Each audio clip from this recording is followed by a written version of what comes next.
안녕하세요. 역사를 사랑하는 박사입니다.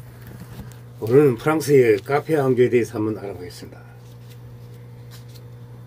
프랑스의 전통적인 카페 왕조 계열이지만 계열의 마지막 국왕입니다. 프랑스 부르봉 오르레앙 왕조의 처음이자 마지막 왕이며 오르레앙 공장 루이 필리프 2세의 아들이다. 루이 13세의 6대 손으로서 루이 13세의 차남자 루이 14세의 동생 오르레앙 공작 필리프 1세의 우려성이다. 또한 부모 양쪽으로서도 루이 14세의 자손이기도 하는데 그의 어머니 루이즈 마리아 델리아 루이 14세와 정부 몽테스팡 보장의 부인 사이의 사생아 르주의 백자 루이 알렉산드르의 손자이다. 그의 고자 할머니 프랑스와 지금 마리에트 부르봉 역시 루이 14세와 몽테스팡 고작 부인 부장 사이에 사상하였다. 오르레앙 가문은 부르봉 왕족의 반개 가문 중 제세인 가문으로서 부르봉 직계의 후손이 끊긴 후에는 프랑스 왕의 1순위 현 부르봉 왕과의 가장 가까운 친척이었다. 게다가 저산 또 아버지 루이 필리프 조세프 도르레앙 프랑스 왕국의 5% 영지를 가진 막대한 영주였다. 어머니 루이즈 마리 아델라이드는 자식 없이 여전한 오빠 랑발 공 루이 알렉산드르 부르봉을 대신해 툴루즈 백작 가문이 막대한 재산을 예받은 삼성녀였다. 1773년에 출생하였다. 태어나면서 발로아의 공작 자기를 받았으며 예 사력들의 공작 자기를 받았다. 아버지 오르레앙 공 루이 필리프를 따라 그 아들 루이 역시 프랑스 혁명에서 혁명파로 가담하였다. 오르레앙 공 루이 필리프가 각 스스로 귀직임을 부정하고 평등한 자를 자칭하자 아들인 루이 필리프 역시 평등한 자의 아들이라 불리게 된다. 혁명 프랑스 공화국에서 사령으로서 프랑스군을 이끌고 여러 전투에 참전하였다. 1790년에는 자코뱅당에 들어가기도 하였다. 1793년 쿠데타 음모를 꾸미던 아버지 오르레앙 공장 루이 필리프 2세가 처형당하였다. 스위스로 망명한다. 이후 시리학, 수학, 현대문학 교사를 하면서 박봉으로 가난하게 살았다. 1795년은 독일 함부르크, 1795년은 1796년은 북유럽, 1790년에서 1799년 동안은 미국 필라델피아에서 망명 생활하였다. 1801년에서 1807년까지는 영국 런던 교회에서 살았다. 망명 시대의 루이 필리프는 부르봉 왕족의 친척들에게 노골적으로 외면받으며 앙땅을 당했다. 아버지 오르레앙 공작 루이 필리프 2세가 아버지 프랑스 왕의 권력을 노리고 적극적으로 혁명에 가담하며 루이 16세 일가를 이어받았다. 자신도 이를 말리긴커녕 동조하였다. 심지어 아버지가 루이 16세의 마리 앙투아네트 부부의 처형을 찬성하고 쿠데타 음모를 꾸미다가 똑같이 처형당했다. 다른 부르봉 왕과 친척들로부터 배척당하는 건 당연하다.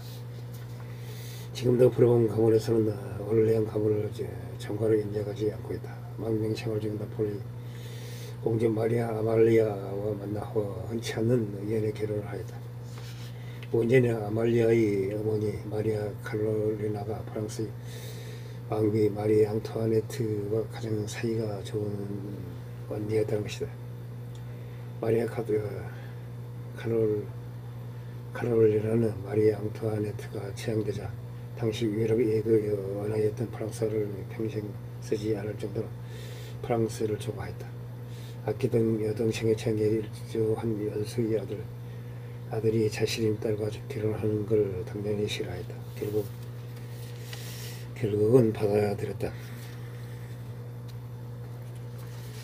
루이 필리프가 마리아 카롤리나를 직접 설득해서 결혼식당을 마련했다.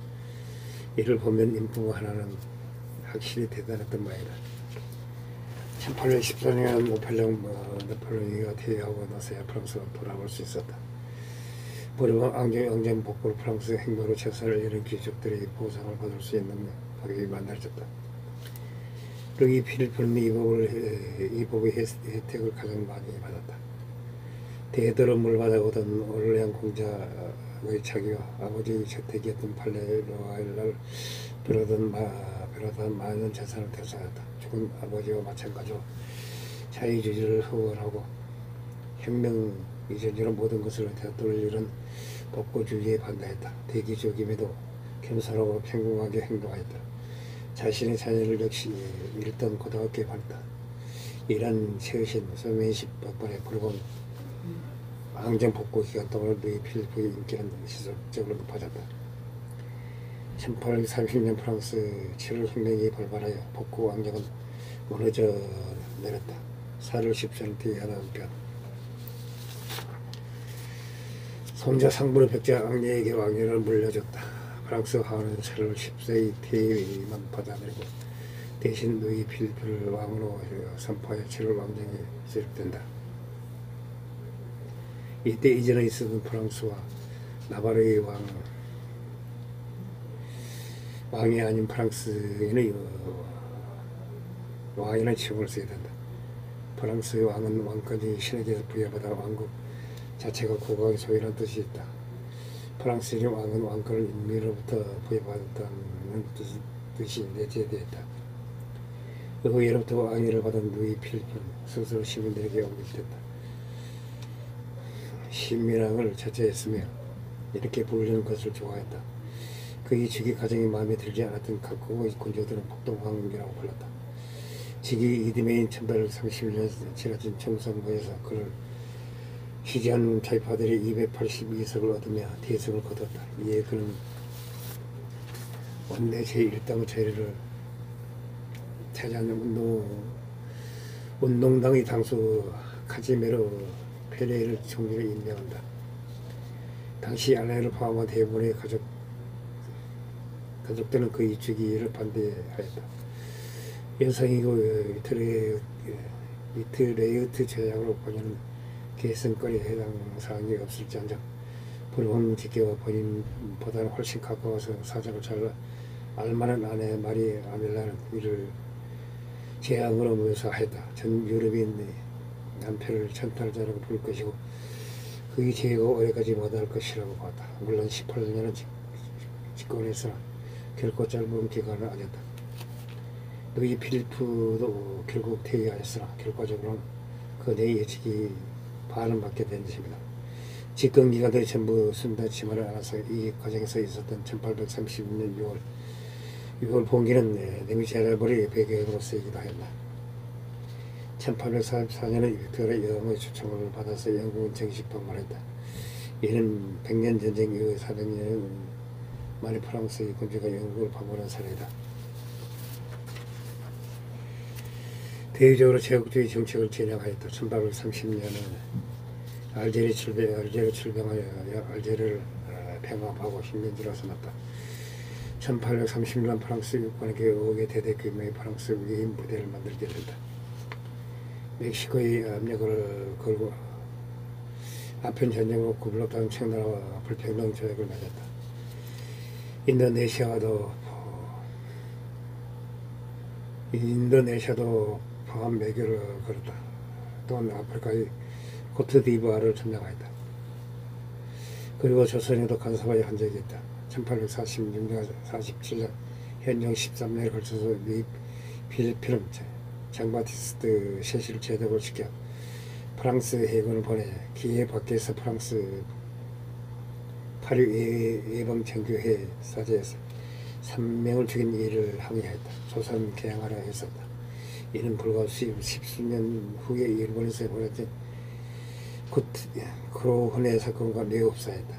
그런데 대략 프랑스 해군 함정들이 암체 자초 수백 명의 승조원들을 청정대에 그릇된 채 떨고 있다가 상하이에서 빌린 배를 타고 돌아갔다. 정치적으로는 입헌 군주제와 내각 잼제를 도입하였다. 귀족의 세습제도를 폐지하는 정책을 취하였다. 루이 필리프는 망명 생활 도중 영국의 정치에 많은 영향을 받은 것으로 보인다. 1840년은 세인트 헬레나에서 나폴레옹의 무덤을 지금의 앵말리드로 이전케하였다. 자신이 이전 부르봉 왕들과 다르다는 걸 보여주고 싶은 일종의 정치적 이벤트라고 볼 수 있다. 그러나 내심 나폴레옹을 불편히 여기고 이정을 추선했던 왕조가 나폴레옹의 관과 이를 보기 원하는 민족으로 기표하였다.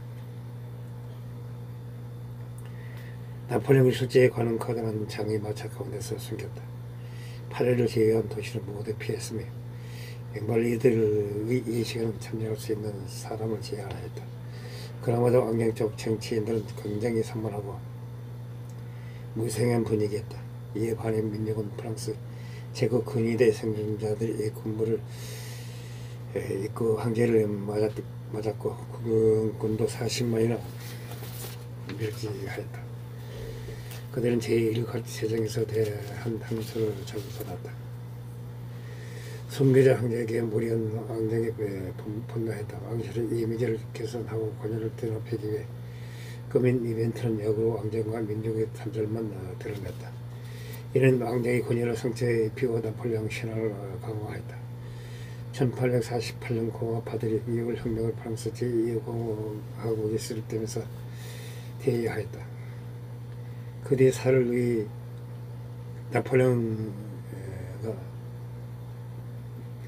제2공화국의 초대 대통령이 됐다.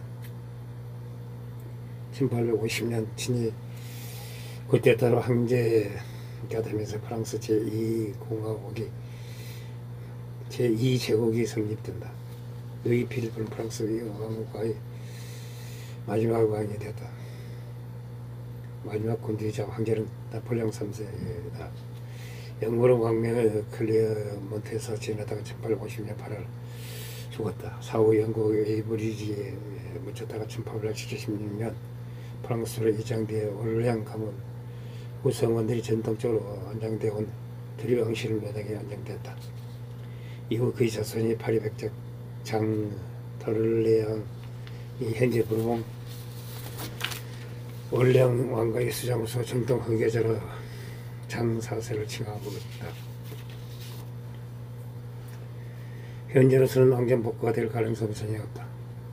물론 프랑스 어디에서도 제2차 세계대전 이후로는 왕정 복구를 진지하게 주장하지 않고 있다. 여러 성인병에 시달리고 리더십부족으로 비판받았던 루이 18세나 시대의 흐름을 읽지 못하고 극단적인 왕정주의를 포지션을 고수했던 전대 왕사를 10세에 비하면 정세도 이길 줄 알고 인간적인 매력도 있었던 왕으로 여겨진다. 실제로 국민들을 데리고 난세 18년은 독보적으로 긴 기간 동안 군림하였으니 군주로서는 나쁘지 않았던 것으로 보인다. 특히 7혈혁명 이후 공화주의란 엄연한 내연이 있는 상황에서 루이 필리프를 왕으로 추대하는 것은 그가 제법 대중적 인기가 있었다는 걸 보여준다. 객관적인 평가는 별도로 루이 필리프 본인은 선명하고 너그러운 민족화대로 신사였다. 루이 필리프 선량함에 대한 일화이다. 프랑스의 대문화이자 정치가인 빅토르 이고도 루이 필리프를 높게 평가했다. 빅토르 이고는 1848년 혁명 당시에도 루이 필리프의 손자를 왕림할 것으로 추정했다. 사실 왕으로 모시자고 지지할 정도였다. 인간적인 매력이 있는 인물이었던 것은 당연하긴 하다. 야감에 너야하고 철도 철면 군주보다는 인간성 좋은 군주이고 입헌 군주로서 아주 적합한 인물이었다고 볼 수 있다. 머리가 생배와 닮았다는 이유로 사람들은 그 문장도 배려하고 조롱했지만 루이 필리프는 대우하게 우선 넘겼다.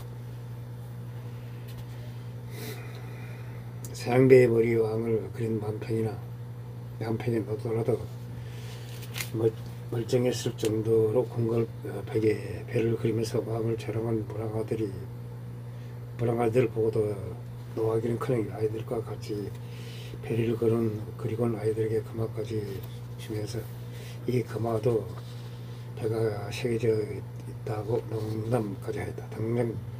동량왕이셔서 곤지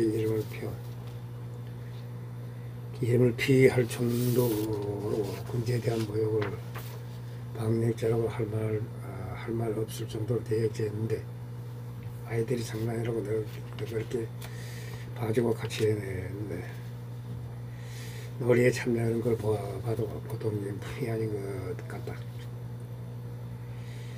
그의 대인배적인 기질을 볼 수 있는 동안 일하러 왕을 몰아내려는 1832년 8월 6월 봉기가 처참하게 실패한 이후에도 파리 경찰청장 앙리스케는 의사들께 치료를 받으러 온 반역자들을 내려놓지 않으면 재미없을 거라고 경고했다. 루이 필리프는 살려고 의사들을 찾아간 환자들을 의사 소리로 전도대에 보내는 그따위 비인간적인 저사가 어디 있냐며 반역자들을 보호해줬다. 835년 코르시카 출신의 셰페 마리오 피에스키라는 인물이 탕포를 대로 파리 근위대 사열식에 참석한 루이 필리프 및 정부 강요들을 향해 총을 발사한 사건이 일어났다. 이 사건은 루이 필리프 본인은 불상을 입었다. 그의 말 및 에드와르드 모르티에 원수 등 총 17명의 고관이 죽었다. 이 시위행은 큰 부상을 입었다. 에스킨 나폴레옹 시대의 병사로 복무하였으며 전략기구 생활고 각종 절도 행각을 벌이다가 10년을 복역한 이력이 있었다. 하나 사건 후에도 계속되는 감시와 생활구에 분하여 이런 사건을 벌이게 되었다고 한다. 당연히 피에스키는 체포되어 처형되었지만 루이 필리프는 피에스키 사정을 듣고 가슴 아파하며 나 하나만 다쳤다면 사면을 해줬을 것이라고 말을 남겼다. 한 가족의 부모에 있어서도 부르고 앙도의 고함들 루이 16세 뒤에 너는 다르게 세상을 깨끗하고 자식들에게도 다정했던 아버지이기도 했다. 애인이나 총희를 둔 바도 없다. 항상 자신의 아내인 마리아 아말리아와 지냈다. 신비한 일을 자랑하기 위해 부르주아들을 초대해 자신들의 심시를 보여주었다. 그 외에 중국할 만한 기록이 있다. 이를 역사상 최초로 사진 자료를 남긴 현직 국가 원수라고 한다. 이상 카페 왕조에 대해서 알아봤습니다. 항시 부족합니다. 양해 부탁드립니다. 감사합니다.